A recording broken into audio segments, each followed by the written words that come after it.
Spitali psikiatrik i Vlorës do t'i nënshtrohet rekonstruksionit të plot gjatë këtij viti. Fondi i akorduar nga qeveria shqiptare që i kalon vlerën e 2 miliard lekëve do të materializohet në infrastrukturë të brendshme më cilësore për pacientët që aktualisht akomodon ky spital. I cilësuar si një institucion shëndetësor mjaft i rëndësishëm, spitali psikiatrik këtë vit do të ketë një fytyrë të re, duke nisur nga rekonstruksioni i brendshëm i pavioneve, përfshije edhe aksesorët e hotelerisë, shtretër e të tjerë, e për të vijuar me kuzhinën, repartin e pranimit dhe ambientet rrethuese të këtij institucioni të shëndetit mendor. Investimi është faktuar edhe nga Ministri i Shëndetësisë Vangjel Tavo gjatë vizitës së tij në Vlorë. Për vitin 2013 ne si Ministri i Shëndetësisë kemi planifikuar në buxhetin ton fillimin e ndërtimit të spitalit të ri psikiatrik për Vlorën, por jo vetëm për Vlorën, se dihet që ky spital shërben edhe për rrethet të tjera të jugut.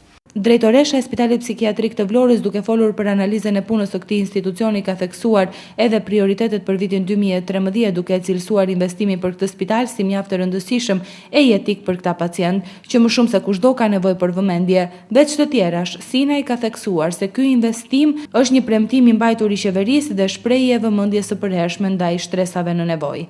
Spitali Psikiatrik Alimi Ali Vlorë është institucion dytësor, i cili ofron shërbime të specializuar për rrethet Fier, Berat, Gjirokastër, Vlorë, Tepelen, Sarand, Përmet dhe Ersek.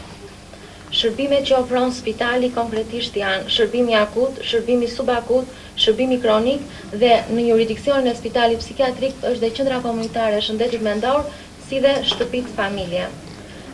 Ecuria e punës gjatë vitit 2012 e kemi paraqitur në një tabel të gjithë treguesit për sa i përket të sëmurëve akut, të sëmurët kronik dhe të sëmurët subakut. Kjo tabel konsiston në të gjithë hyrje dhe dalje që kanë pasur për këta pacient, për përmirësimet, për rastet që nuk kanë pasur përmirësimet, për ditë qëndrimet që kanë qenë të shtruar pacientët në spital, për shfrytëzimin e shtratit, xhiron e shtratit, si dhe vdekshmërinë që kemi pasur gjatë vitit 2012. Këtë vit nis rekonstruksioni i Spitalit Psikiatrik, i cili do të krijojë kushte katësipërisht të ndryshuara për përdoruesit e shëndetit mendor në nivel lokale përpos investimeve. Prioritare në këtë institucion është politika e deinstitucionalizimit të pacientëve dhe përfshirja e tyre në aktivitete sociale, për të ngushtuar marginalizimin që rëndom u bëhet disa shtresave sociale.